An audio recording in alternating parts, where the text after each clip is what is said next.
Seiya, Shiryu et Hyuga retournent voir leur maître. Au moment où ce scénario se constituait, comme vous vous en doutez, Camus n'était pas encore apparu. Nous apprenons toutefois au début de l'épisode que le Colisée a été victime d'un incendie dû à la colère des spectateurs de ne pas avoir la suite du tournoi.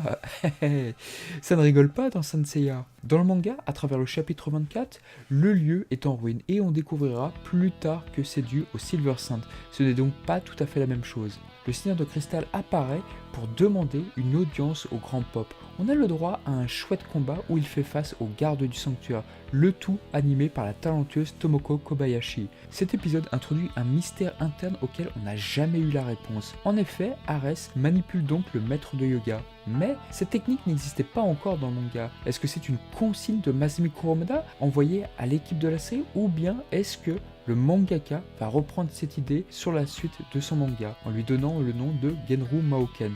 On ne sait pas.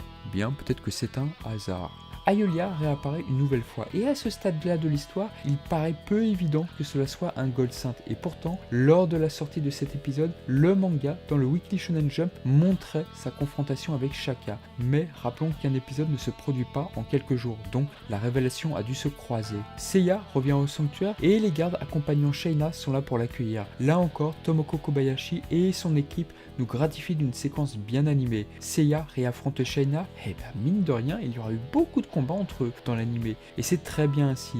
L'occasion de voir que Seiya a bien progressé depuis le premier épisode. La version française supprimera toutefois la chanson présente dans ce combat, Final Soldier. Marine sauve son disciple et par une mise en scène, elle prévient Seiya du danger qu'encourt Hyuga. Cette action de Marine n'est pas sans rappeler le manga où elle simule la mort de son disciple en face de Misty. Évidemment, cela n'existait pas encore dans l'animé. L'épisode se termine sur Hyuga découvrant avec stupeur l'état de son ami Yakov.